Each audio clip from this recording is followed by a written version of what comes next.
It's been a quiet week in Storrs, Connecticut, my hometown, out on the edge of the campus. The weather has been hopping around these last few days like a kangaroo on amphetamines or something.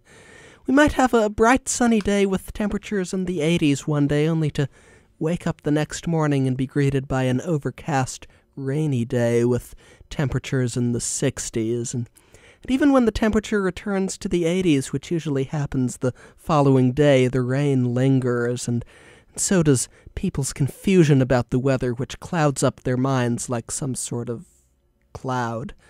Of course, every cloud has a silver lining, and in this case, the silver lining is that these weather fluctuations provide seemingly endless opportunities for conversation that doesn't really go anywhere, which in the minds of many of the people of Storrs is the best kind of conversation. The other day I was in the Dog Lane Cafe. Come, sit, stay.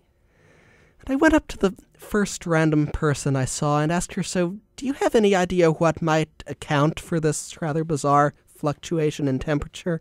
And she replied, "How should I know? I'm not an accounting major." And I said, "But there must be some explanation. After all, the temperature has gone down almost a full 20 degrees since yesterday." And she replied, "Tell me about it. I'd say this is a temperature fluctuation of the first degree." But who am I to try to determine to what degree she was correct? There were more important things to do, like entertain her. So I glanced around randomly and spontaneously, searching for an idea for something to say in an attempt to entertain her, and I happened to look up and notice the door of the restaurant, which was at that particular moment in time opening, as doors so often do. So I said, "Hey, see that door over there? Well, I hate to tell you this, but it isn't a door, it's a jar." And she looked at me without laughing or smiling or even so much as batting an eyebrow and said, "Have you ever heard the tale of the three brothers?" And I said, "Which tale of the three brothers?" And I told her to put her mouth a bit closer to the microphone so she could be heard more easily. So I asked her, "Which tale of the three brothers?" And she pantomimed opening a book, presumably one consisting of some sort of bizarre minimalist fairy tales, and recited with all the dignity in her voice, "There once were three brothers who were traveling along a lonely winding road at twilight, or possibly midnight. The first brother turned to the other two and said, 'Hey, let's write a story about ourselves.' So they did. The end." And I stared back at her with a face as straight as a direct trajectory and said, with so much gravity in my voice that I might as well have been born on Jupiter, "I'm better at telling jokes than you are." And she gave an earnest shrug and said, "Well, I'm more attractive than you, so there." And I continued staring deeply into her eyes as if to fathom how deep the oceans in her eyes were, and said, "Well, that might be the case, but I'll bet I can make every single person in this restaurant stare at me in only a matter of seconds." And before she even had a chance to say, "I'll bet you can't," I took out my phone and navigated to a particular app and pressed a button, and within an instant everyone in the restaurant heard, 1, 2, 3, 4, 1, 2, 3, 4, 1, 2, 3, 4, 1, 2, 3, 4. And in only a matter of seconds, everyone in the restaurant was staring at me. Some stared in an approving manner, others in a disapproving manner, and still others in a manner of speaking. But during the approximately 8.7 seconds, give or take a few seconds, that the talking metronome was sounding, it did not, I repeat, did not go unnoticed. In fact, such was the impact of the talking metronome that as soon as I turned it off, the girl I had been talking to looked back at me and said, "I once had a conversation with a very small person while riding a subway in New York City. It was a talking metronome." Such is the power of the talking metronome. But when you think of Storrs, power isn't the first thing that comes to mind. The first thing that comes to mind is transitions from one topic to another. I say this because I was walking around on the UConn campus the other day, and I came across a highly intriguing sign in an obscure corner of a well-hidden parking lot. It read, "Parking for frogs only. All others will be towed." And I looked closer, and I saw a man standing behind the sign, repeatedly striking the back of it with a hammer, and after hitting it somewhere around 27 times, he took a step back and threw his hands up victoriously, and his wife, who was watching him from under a nearby tree, said proudly, "Jim, I think you've hit the nail right on the head." But as fabulous as all the people in Storrs are, there are those who display the occasional tendency to behave as if they themselves had been hit on the head with a hammer. There always have been people like that in Storrs, even back in the summer of 1969, back when I was a student at UConn. As I've mentioned in previous installments of the News from Storrs, I had a radio show that summer on the UConn radio station WHUS, which I believe stands for... What the heck are you saying? And one day that summer, I was sitting in the lobby of the radio station, having just finished my show, and I was listening to the show right after mine, which was emanating from the loudspeakers in the lobby like some sort of glorious emanation. And it was while I was listening to that show that afternoon that I truly understood for the first time why a radio station might name itself What the Heck Are You Saying? For one thing, the DJ, a young woman who spoke in what was apparently her version of a soothing and perhaps even seductive radio voice, introduced herself as Soup DJ. The DJ stands for du jour. But if you think that was the most ridiculous thing that Soup DJ said on her show that afternoon, then I don't know what the heck you are thinking, because she then proceeded to state her real name. Of course, Soup du jour isn't my real name. My real name is Soup du Soleil. But if you think that introducing herself was the most ridiculous thing that Ms. du Jour or Ms. du Soleil or whatever her name actually was did on her show that afternoon, then you have another thing coming, because she then began telling puns. If you think I'm just going to walk out of this lingerie shop without buying anything, then you have another thong coming.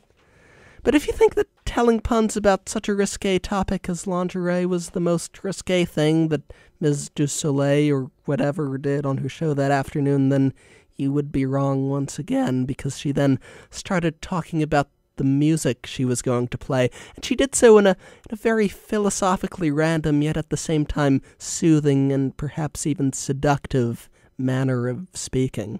It's time for some music. There's a young man sitting out in the lobby right now, listening to my show, perhaps even writing a monologue about it. And he wants me to play Uptown Funk by Mark Ronson featuring Bruno Mars.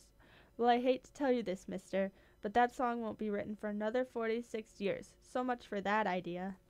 But if you think that was the most bizarre thing that Ms. whatever her name was said on her show that afternoon, you would once again be mistaken. Yet if you think I'm going to spend any more time in this monologue talking about her, you would also be mistaken, because something tells me that Alafair is beginning to grow tired of having to give long, bizarre speeches in a soothing and perhaps seductive manner of speaking. So to that end, as you all know, there is a place, presumably near the center of Storrs, called Storrs Center, though it is more commonly referred to as the Storrs of Storrs.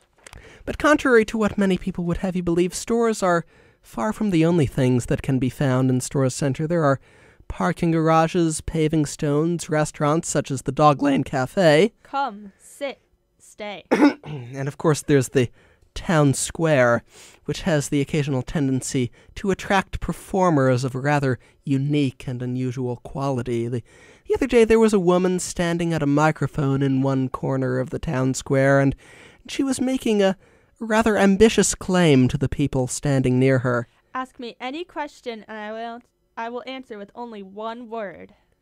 But the most amazing thing was that no matter what question she was asked, she always gave the correct answer, and true to her claim, each answer consisted of only one word. So at one point, I asked her which of the following musical artists is the best, Coldplay, Radiohead, or the Moody Blues, and she answered, yes. And a few minutes later, I attempted to throw her off, to force her to include more than one word in her answer by asking her, could you please recite for me the entire preamble to the United States Constitution? And she answered, no. And a few minutes later, I made another attempt to throw her off. I tried to get her to say the words rectangular prism by asking her, what would you call a specific three-dimensional geometric shape, which is a type of prison that happens to be rectangular. But she answered, Jack. And a few minutes later, I made one last attempt to throw her off. I said, I want you to repeat these words after me. Incredibly handsome and delightfully charming DJ who always features fascinating guests on his radio show. But she said simply, Josh.